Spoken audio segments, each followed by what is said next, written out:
Section 2. Human Nature. Chapter 4. Why Don't We Give More? Read by Natalia Vodianova, a Russian model, philanthropist, entrepreneur, and public speaker. The world would be a much simpler place if one could bring about social change merely by making a logically consistent moral argument. But it's clear that even people who believe that they should give more don't always do so. We've learned a lot in recent decades about the psychological factors that lead people to behave in various ways. Now it's time to apply some of that knowledge to a problem. Why people don't give more than they do, and what might lead them to give more. If everyday life has not already convinced you that there is a human tendency to favor our own interests, psychologists have set up experiments to prove it. For example, Daniel Batson and Elizabeth Thompson gave participants in an experiment tasks to assign themselves and another participant who was not present. One of the tasks was described as relatively interesting and included a significant benefit, while the other was described as boring and had no benefit. The participants were also told most participants feel that giving both people an equal chance by, for example, flipping a coin, is the fairest way to assign themselves and the other participant the tasks. A coin was provided for that purpose. Nobody except the participant could see how the coin fell. Interviewed after they had assigned the task, all of the participants said that the most moral response was either to flip the coin or to give the more rewarding task to the other participant. Yet, about half chose not to flip the coin, and of those who did not use the coin, more than 80% gave themselves the more rewarding task. More remarkably, however, it seemed that on 85% of the occasions, when the coin was tossed, it landed on the side that assigned the more rewarding task to the person who tossed it. Yet we often do kind and generous things. The medical services of most developed nations rely for their blood supply on the altruism of ordinary citizens who donate their own blood to strangers. They give up their time and go through having a needle inserted in a vein, an experience many find unsettling, for no reward except perhaps some juice and a cookie. They don't even get priority if they should need blood themselves. And when people say, without the slightest hesitation, that they would save the drowning child, they are probably telling the truth. So why don't we save children in developing countries if the cost of doing so is modest?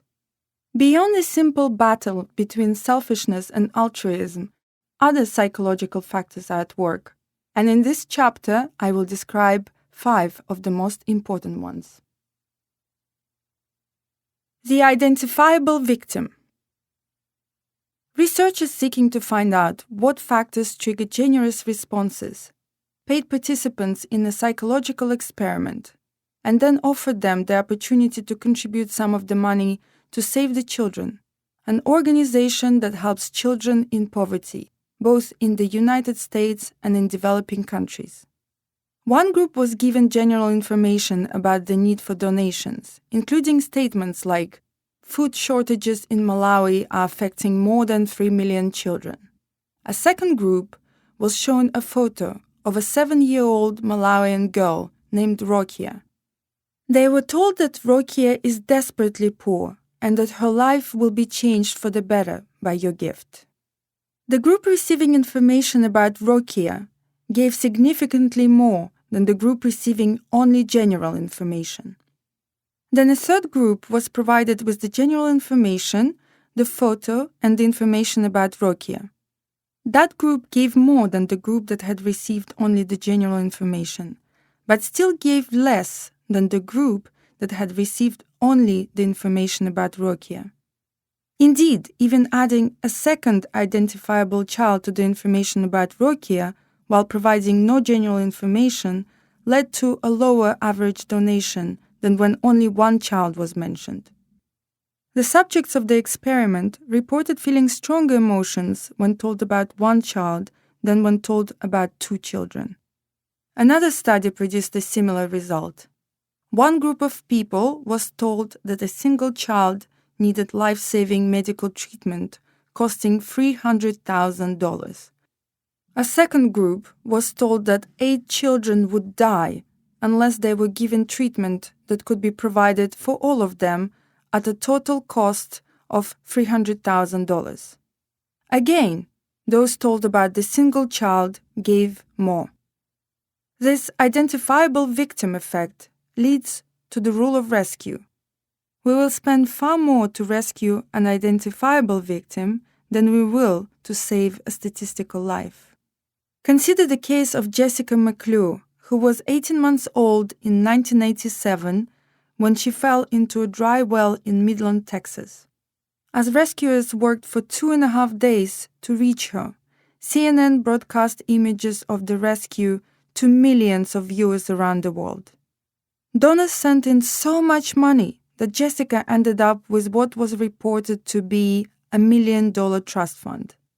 Elsewhere in the world, unnoticed by the media and not helped by the money donated to Jessica, about 67,500 children died from avoidable poverty-related causes during those 2.5 days, according to UNICEF. Yet it was obvious to everyone involved that Jessica must be rescued, no matter what the cost. The same reaction led to the extraordinary efforts mentioned in the previous chapter to save the 12 boys and their coach trapped in a cave in Thailand. Similarly, we do not abandon trapped miners or lost sailors, even though we could save more lives by using the money spent on such rescues on making dangerous intersections safer. In providing health care, too, we will spend much more trying to save a particular patient, often in vain, than we are willing to spend promoting preventive measures that would save many people from becoming ill. The identifiable victim moves us in a way that more abstract information does not. But the phenomenon does not even require particular details about the person. People asked by researchers to make a donation to Habitat for Humanity in order to house a needy family were told either that the family has been selected or that the family will be selected. In every other detail, the wording of the request was the same. In neither case were the subjects told who the family was or would be, nor were they given any other information about the family. Yet the group told that the family had already been selected gave substantially more.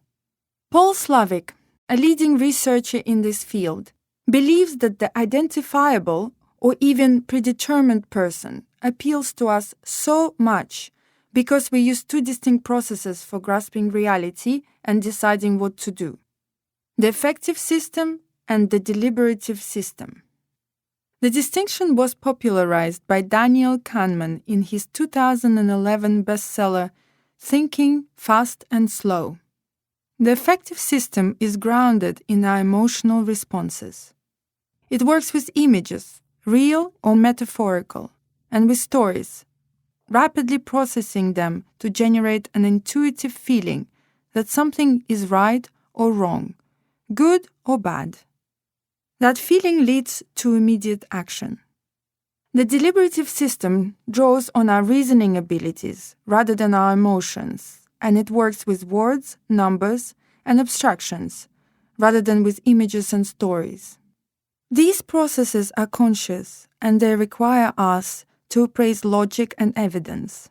As a result, the deliberative system takes a little longer than the effective system and does not result in such immediate action. An individual in need tugs at our emotions.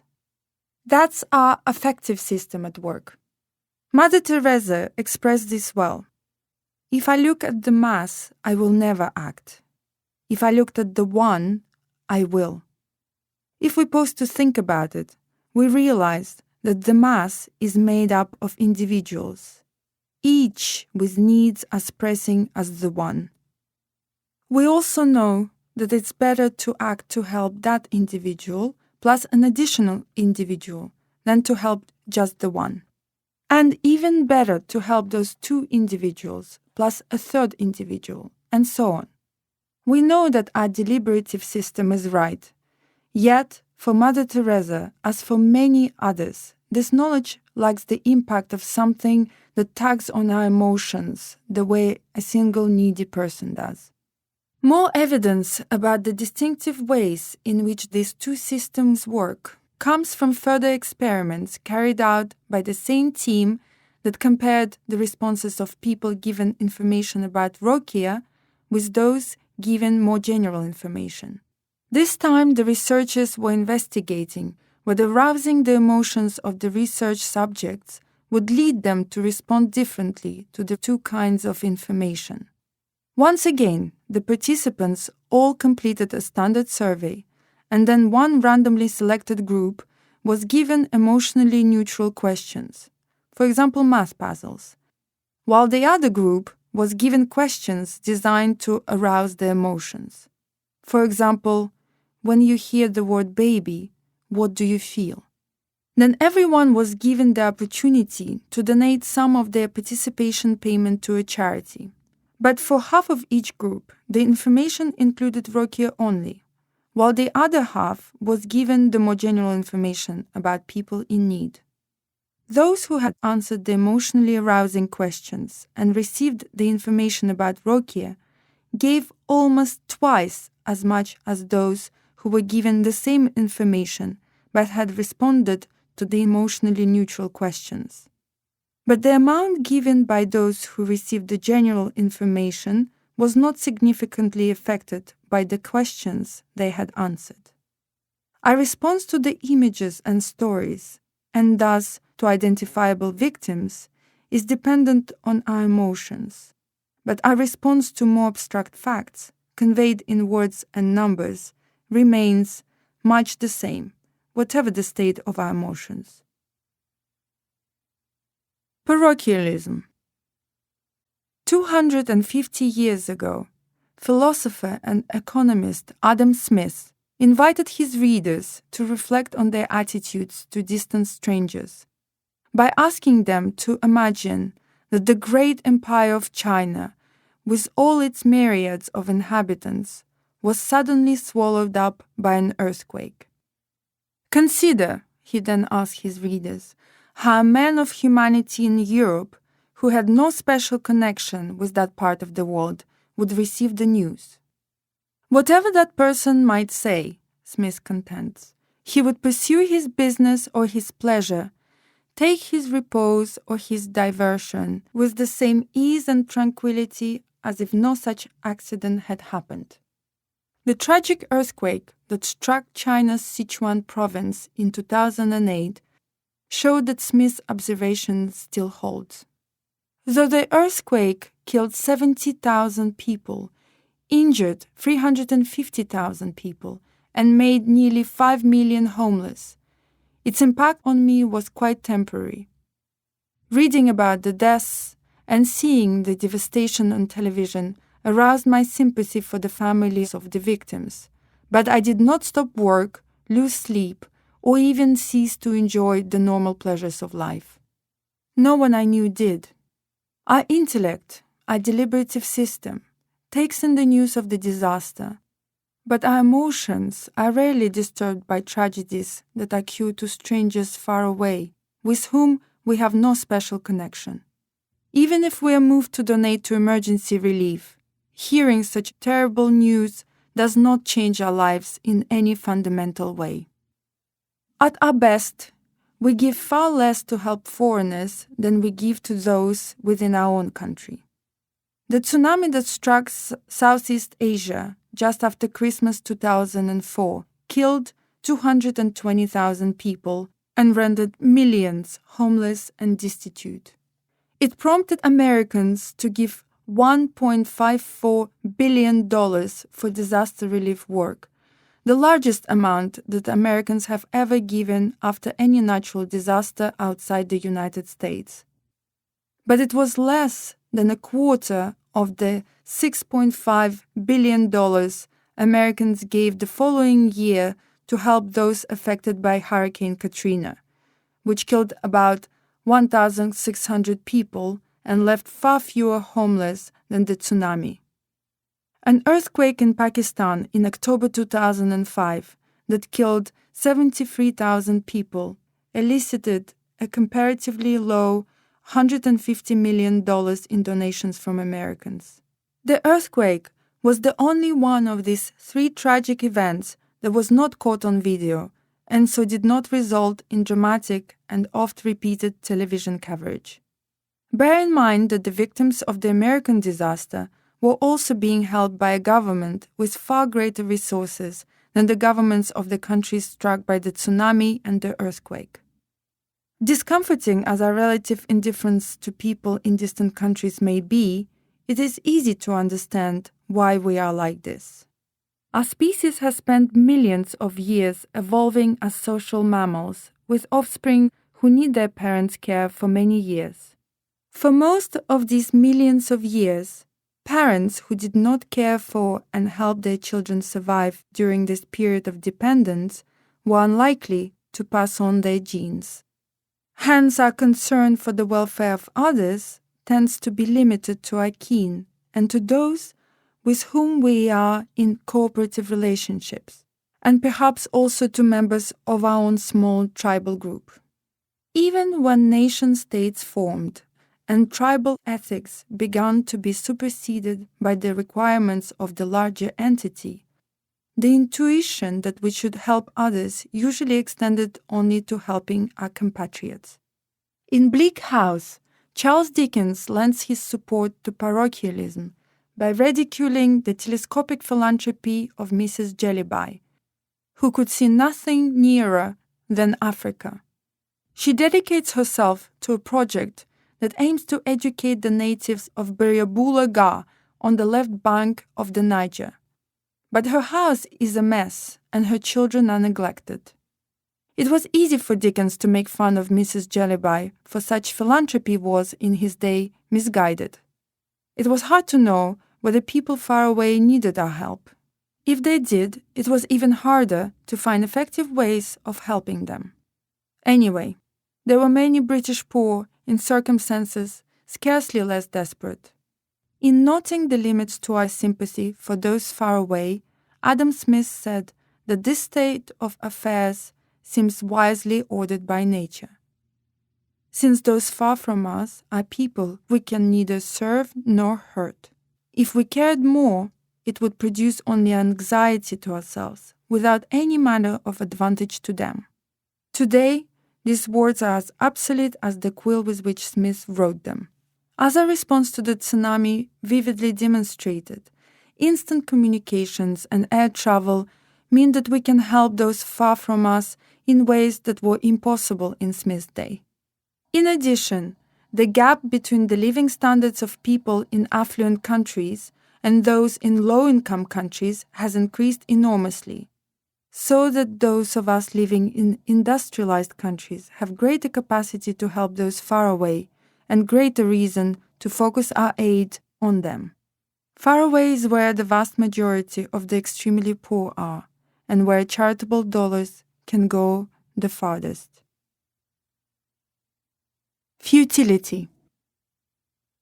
In one study, people were told that there were several thousand refugees at risk in a camp in Rwanda, and were asked how willing they were to send aid that would save the lives of 1,500 of them. In asking this question, the researchers varied the total number of people they said were at risk, but kept the number that the aid would save at 1,500. People turned out to be more willing to help to save 1,500 out of 3,000 people at risk than they were to help to save 1,500 out of 10,000 at risk. We seem to respond as if anything that leaves most of the people in the camp at risk is futile. Although, of course, for the 1,500 who will be saved by the aid, and for their families and friends, the rescue is anything but futile, irrespective of the total number in the camp. Paul Slovic, who co-authored this study, concludes that the proportion of lives saved often carries more weight than the number of lives saved. As a result, people will give more support for saving 80% of 100 lives at risk than for saving 20% of 1,000 lives at risk.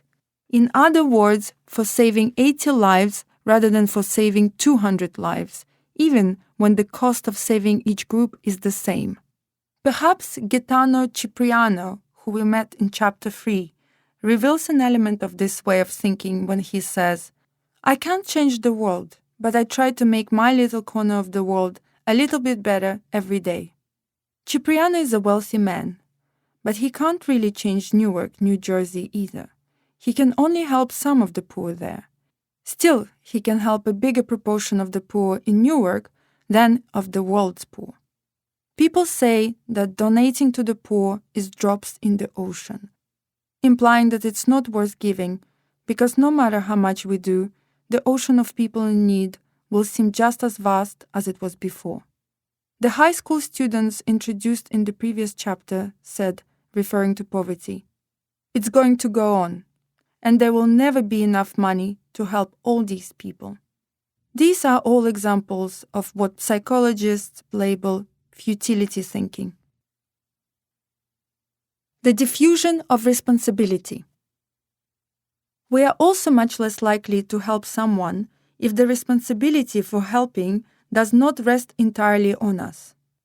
In a famous case that jolted the American psyche, Kitty Genovese, a young woman in Queens, New York, was brutally attacked and killed, while 38 people in different apartments reportedly saw or heard what was happening, but did nothing to aid her.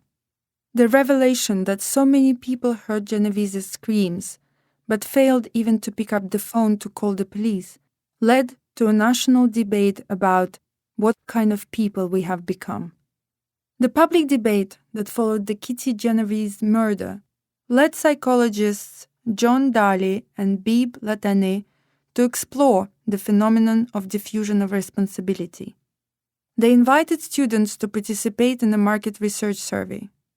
The students went to an office where they were met by a young woman who told them to sit down and gave them some questionnaires to fill out.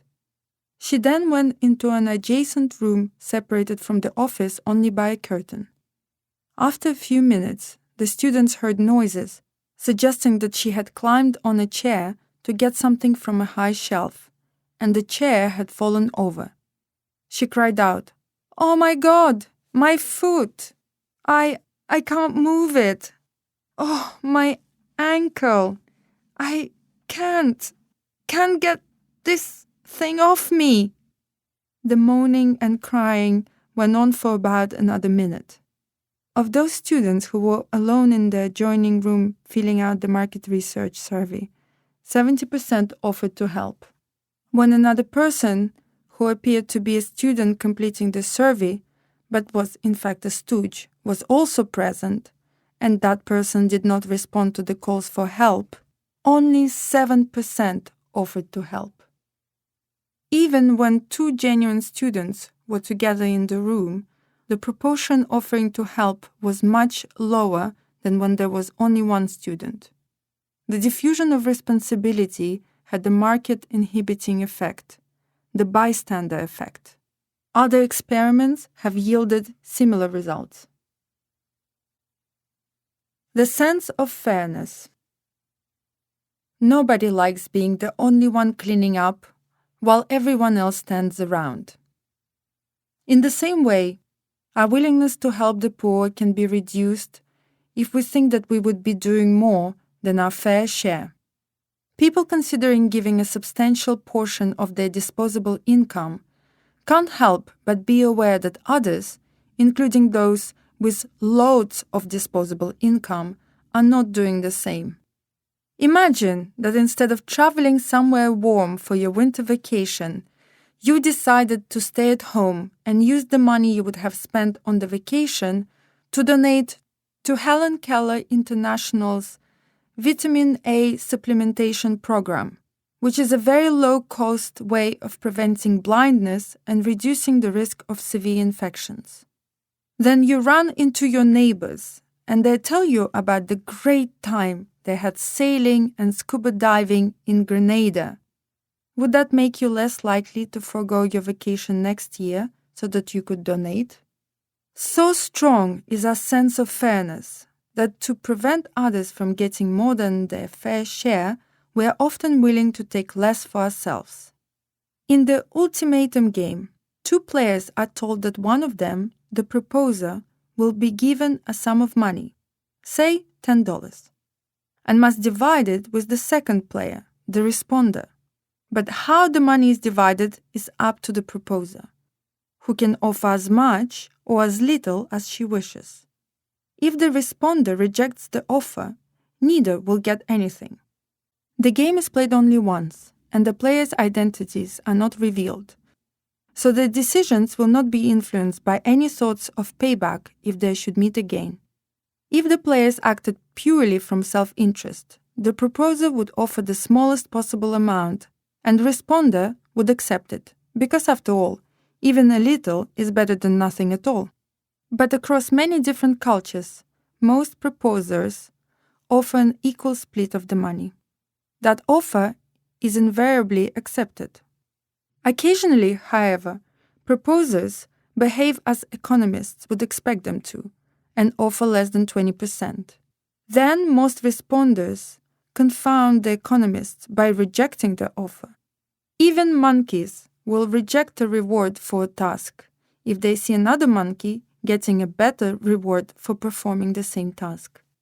Responders who reject small offers show that even when dealing with a complete stranger with whom they will never interact again, they would rather punish unfairness than gain money. Why would people and monkeys act in ways that seem contrary to their own interest? The most plausible answer is that moral intuitions like fairness developed because they enhanced the reproductive fitness of those who had them and the groups to which they belonged. Among social animals, those who form cooperative relationships tend to do much better than those who do not. By making a fair offer, you signal that you are the kind of person who would make a good partner for cooperating. Conversely, by rejecting an unfair offer, you show that you are not going to put up with getting a raw deal, and thus you deter others from trying to take advantage of you.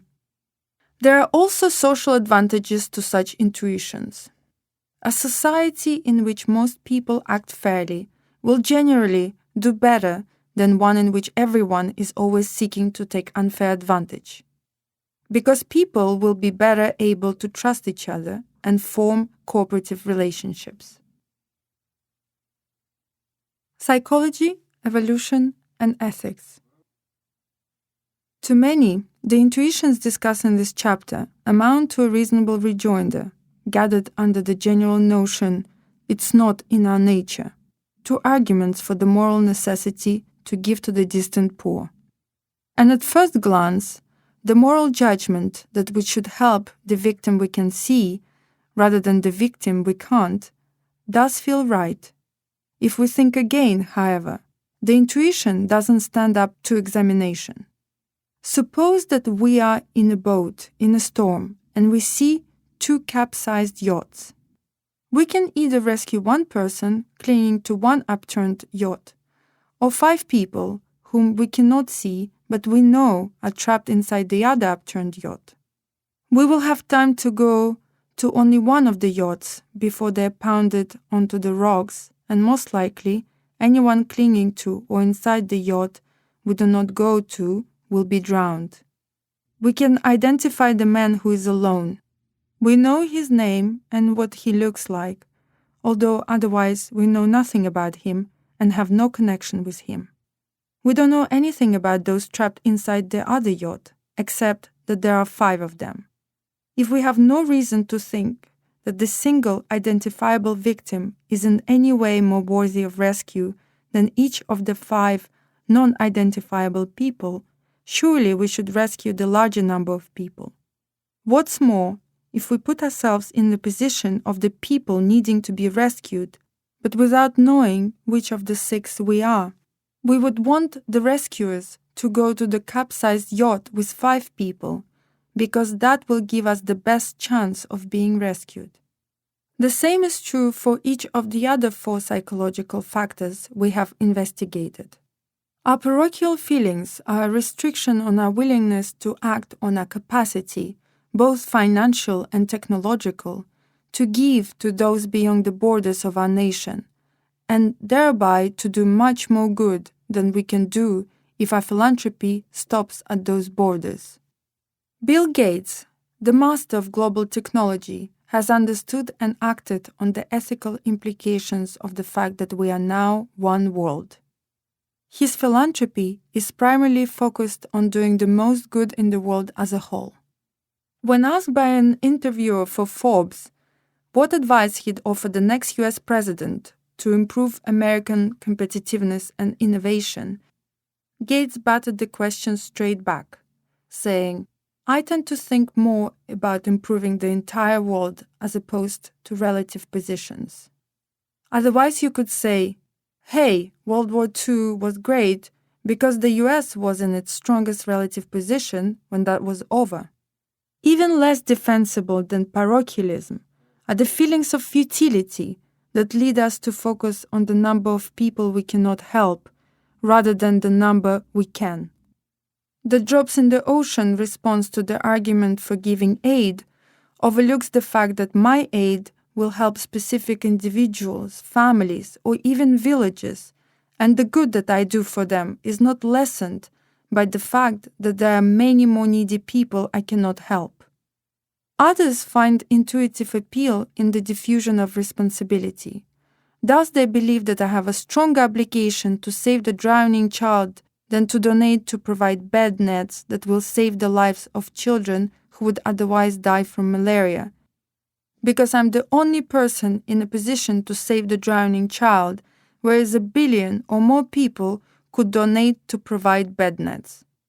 But even though at least 1 billion others could help the children who will be helped by your contribution, what difference does that make if you know that they won't?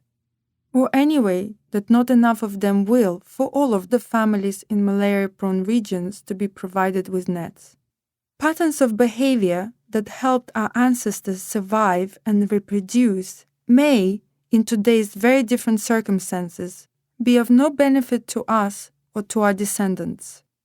Even if some evolved intuition or way of acting was still conducive to our survival and reproduction, however, that would not, as Darwin himself recognized, make it right. Evolution has no moral direction. An evolutionary understanding of human nature can explain the differing intuitive responses we have when we are faced with an individual rather than with a mass of people, or with people close to us rather than with those far away. But it does not justify taking those feelings as a guide to what we ought to do. On the other hand, concluding that others' needs should count as much as our own is not the same as feeling it. And hence, we fail to respond to the needs of the world's poorest people as we would respond to someone in need of rescue right in front of us. Skeptics doubt that reason has any influence on whether we act ethically. It's all a matter of what we want or desire, they say, of what feels good or bad to us, of what we find attractive or repugnant. They deny that understanding or argument, in a word, the kind of thing that philosophers do, and of which this book largely consists, is ever going to lead anyone to action. I now have a growing collection of anecdotes that are difficult to reconcile with that view. I've already mentioned in Chapter 3 Charlie Bressler's response to the first edition of this book and what happened as a result of that. Here are a few others who have responded to the ethical arguments I have put forward. In the same New York Times piece about global poverty that the Glenview High School students read, I included telephone numbers that readers could call to donate to UNICEF or Oxfam America. These organizations later told me that in the months after the article appeared, those phone lines brought in about $600,000 more than they usually took in. That's not a vast sum, given how many people read the New York Times on Sundays. Still, it does indicate that the article persuaded a significant number of people to give. Some of those donors have continued to do so.